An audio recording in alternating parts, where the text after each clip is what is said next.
ሰላም ጤና ይስጥልን እንደምን ቆያችሁ ውድ ተከታታዮቻችን የንጋት ዩቲዩብ ቻናላችን ነው። የሰዓቱን ዋና መረጃዎችን በማስቀደም እንጀምራለን።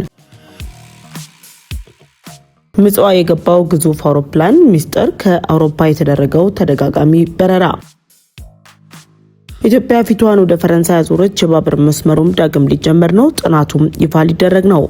የአውሮፓ ፓርላማ አባሉ የኢትዮጵያን የባህር በር መብትም አረጋገጡ። መረጃዎቻችን በፍጥነት እንዲደርሳችሁ ቻናላችንን ሰብስክራይብ በማድረግ የደውል ምልክቷን ይጫኑ እያለን አሁን በዝርዝሩ ያዝናቸው መረጃዎች እናልፋለን። እስከ ዝግጅታችን ፍጻሜ አብራችሁን ቆዩ። ምጽዋ የገባው ግዙፍ አውሮፕላን ሚስጥር ከአውሮፓ የተደረገው ተደጋጋሚ በረራ በአፍሪካ ቀንድ እየተጠናከረ በመጣው ውጥረትና ተጠናክሮ በቀጠለው የሱዳን የእርስ በርስ ጦርነትና ኢትዮጵያ ውስጥ ጦርነት ለመፍጠር እየተንቀሳቀሰ የሚገኘው ህወሓት በስተጀርባ ያለው የኤርትራ መንግስት በምጽዋ አየር ማረፊያ በሰሞኑን ተደጋጋሚ ጭነት አውሮፕላን እያረፈ መሆኑን የሚያሳዩ መረጃዎች ይፋ ወጥተዋል። የሱዳን ጦር መሪ የሆነው ጀነራል አልቡራን የጦር መሳሪያ በምጽዋ አሰብ ወደብና በሌሎች መዳረሻዎች ላይ ያከማቸ የሚገኘው የኤርትራው ፕሬዝዳንት ኢሳያስ አፈወርቂ በኩል የተጀመረው ሚስጥራዊ በረራ ጀርባ ያለው ሚስጥራዊ እንቅስቃሴ በቀጠናው ውጥረት ላይ አዲስ ምዕራፍ የሚከፍት እርምጃ መሆኑም ተሰምቷል።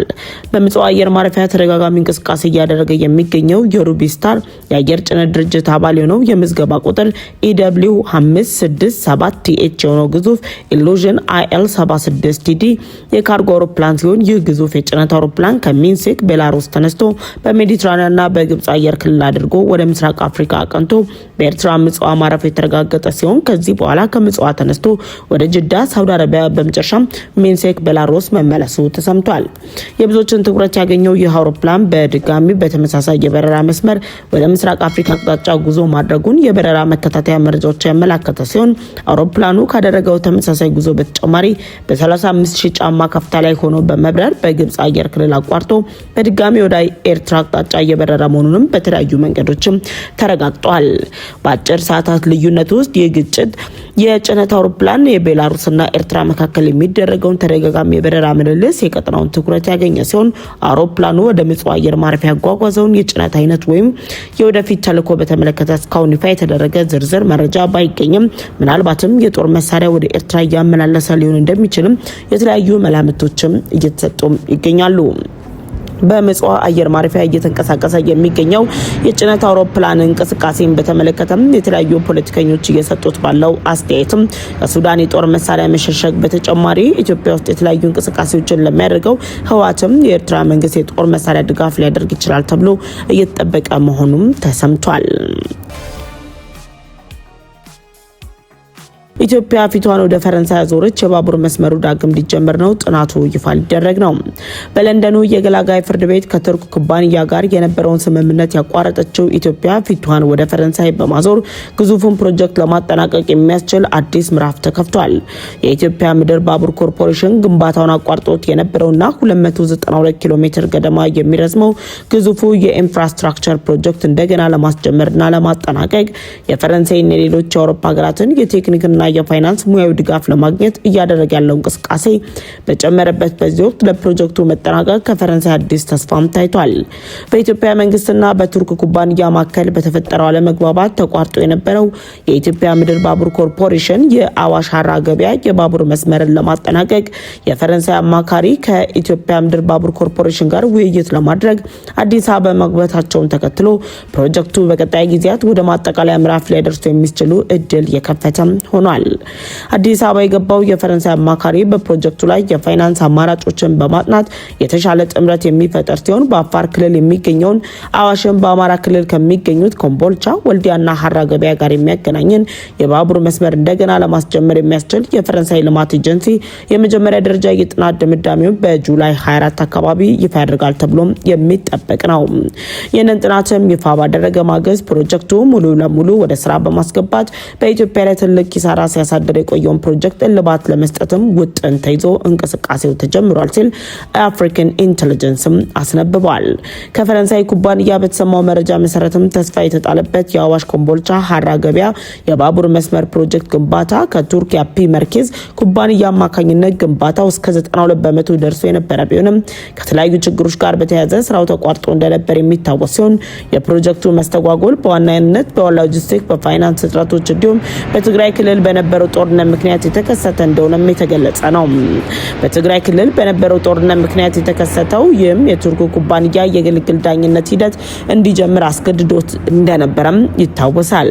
ከኢትዮጵያ ጋር በገላጋይ ፍርድ ቤት የቀረበው የቱርኩ የኮንስትራክሽን ኩባንያ ያፒ መርኬዝ በጦርነት በሎጂስቲክና በፋይናንስ እጥረት ምክንያት ፕሮጀክቱ መስተጓጎሉን ጠቅሶ ተጨማሪ ክፍያና የጊዜ ማራዘሚያ ጠይቆ እንደነበር የሚታወስ ሲሆን ፍርድ ቤቱ ባሳለፈው ውሳኔ ያፒ መርኬዝ ከኢትዮጵያ መንግስት የጠየቀው የነበረው ከፍተኛ መጠን ያለው የካሳና ተጨማሪ ክፍያ ጥያቄ በፍርድ ቤቱ ውድቅ በማድረግ ለኢትዮጵያ ወገን መፈረዱ ፍርድ ቤቱ የኢትዮጵያ ምድር ባቡር ኮርፖሬሽን ያቀረባቸውን የመከላከያ ነጥቦች በመቀበል ለኢትዮጵያ ወገን የሚደግፍ ውሳኔ በማስተላለፍ ኢትዮጵያን ከከፍተኛ ኪሳራ መታደጉም የሚታወስ ነው።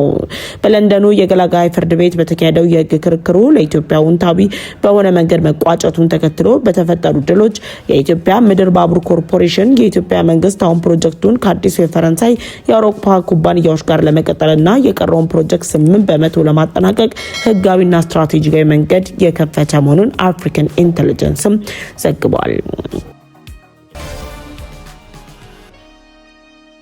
በመጨረሻም የአውሮፓ ፓርላማ አባሉ የኢትዮጵያን የባህር በር መብት አረጋገጡ። የኢትዮጵያን የቀይ ባህር ጥያቄ በመቃወም የተናጠልና የጋራ ጉዞ እያደረጉ የሚገኙት ግብጽና ኤርትራ ሶማሊያን ጨምረው የሶስትዮሽ አቋም መግለጫ ባወጡ ማግስት የኢትዮጵያን የባህር በር ጥያቄ የሚደግፍ ሀሳብና የቀይ ባህር ጥያቄ ተቀባይነት የሚያረጋግጥ ሀሳብ ከአውሮፓ ፓርላማ አባል ይፋ ማድረጋቸውን ፐልስ አፍሪካ ገልጿል። ከአውሮፓ ፓርላማ የተሰማው መረጃ የኢትዮጵያን የቀይ ባህር ጥያቄ ይበልጥ የሚያጠናክርና አግባብነቱን ያረጋግጥ መሆኑን ኤርትራና ግብጽ የሚያደርጉትን እንቅስቃሴ የሚያዳክም እንደሆነም እየተነገረ ይገኛል። የአውሮፓ ፓርላማ አባል ቲዮር ማሪያኒያ የኢትዮጵያ የባህር በር የማግኘት ጥያቄ ምክንያታዊና ዓለም አቀፋዊ መብት መሆኑን በመግለጽ የባህር በር ለኢትዮጵያ ያለው አስፈላጊነት የሚያሳይና ኢትዮጵያ አሁን ያለችበትን ሁኔታ መነሻ አድርገው በርካታ ፈተናዎች መካከል ያለችና እየተነሳች ያለች ሀገር መሆኗንም ገልጸዋል። የአውሮፓ ፓርላማ አባሉ በቀጠናው ውስጥ ከሚገኙት ዋና ዋና ሀገራት አንዱ የሆነችው ሀገር ምንም አይነት የባህር በር ሳታገኝ የተዘጋጀውን አመቅረቷ ምክንያታዊ አይደለም ማለታቸው ኢትዮጵያ እያቀረበች ያለችውን የባህር በር ጥያቄ ያለውን ዓለም አቀፍ ተቀባይነትም ያረጋገጠ ሆኗል። ኢትዮጵያ የቀይ ባህር ጥያቄዋን ካነሳችበት ጊዜ ጀምሮ በዓለም አቀፉ ማህበረሰብ እያገኘች ያለችውን ተቀባይነት ለማሳጣት ግብጽና ኤርትራ ጥያቄዋን የሉዓላዊ ሀገር ግዛት መጣስና የወረራ ዕቅድ ነው የሚል ክሳቸውን ውድቅ የሚያደርጉ ድጋፎችን ኢትዮጵያ እያገኘችም ትገኛለች። የኢትዮጵያን የቀይ ባህር ታሪካዊ ባለቤትነት ለመሸፈን የኤርትራ ባለስልጣናት በተለያዩ የሚዲያ ፕሮፓጋንዳዎች ለሚያሰራጩት መረጃ ጭምር ምላሽ የሰጡት የአውሮፓ ፓርላማ አባሉ የታሪክ ዘገባዎችን በማንሳትም ሞግተዋል። የአውሮፓ ፍላጎት በዚህ ዓለም ክፍፍል በኤደን ባህረ ሰላጤ በባብላል መንደብ ሰርጥ ሰላማዊ አስተማማኝ ሁኔታ እንዲኖር ማድረግ ነው ብለዋል። ስለሆነም ሀገሪቱ የባህር በር ለማስከበር በሰላማዊ መንገድ ብትጠይቅና ብትደራደር የተለመደና ተፈጥሯዊ መሆኑንም ገልጸዋል። የተለያዩ የታሪክ መዛግብት እንደሚያሳዩት የአክሱም ስልጣኔ ገናናነት በዓለም አቀፍ ንግድ ላይ የነበረው ጠንካራ ተሳትፎ በቀጥታ ከባህር በር መውጫዎች ጋር የተያዘ እንደሆነ ኢትዮጵያ በቀይ ባህርና በአካባቢው ቀጠና ውስጥ ለነበረው መረጋጋት አስተዋጽኦ ያደረገ የባህር ኃይል አቅሟን ጠብቃ የቆየች ሲሆን በ1990ዎቹ መጀመሪያ ላይ በነበሩ የውስጥና የውጭ ጫናዎች፣ በፖለቲካዊ ሴራዎች፣ ፍትሐዊ ባልሆኑ ስምምነቶችና በውጭ ጣልቃ ገብነት ምክንያት ሀገሪቱ የባህር በር አልባ መሆኗ ምስክር ሆኗል ነው የተባለው። የሰዓቱ መረጃዎች ያስደመጣችሁ የንጋት ቲዩብ ቻናላችን ነው። ለንጋት ቲዩብ ቻናላችን አዲስ ከሆናችሁ የደወል ምልክቷን በመጫን ቻናላችንን ሰብስክራይብ አድርጋችሁ ቤተሰብ እንድትሆኑ ጋበዝናችሁ። ቻናላችንን ሰብስክራይብ አድርጋችሁ ቤተሰብ ከሆናችሁ ላይክ እና ሼር በማድረግ ለወዳጅ ዘመዶቻችሁ እንድታጋሩም እንጠይቃችኋለን። በቀጣይ በሌሎች መረጃዎች እንመለሳለን። እስከዛው ቸር ቆዩ።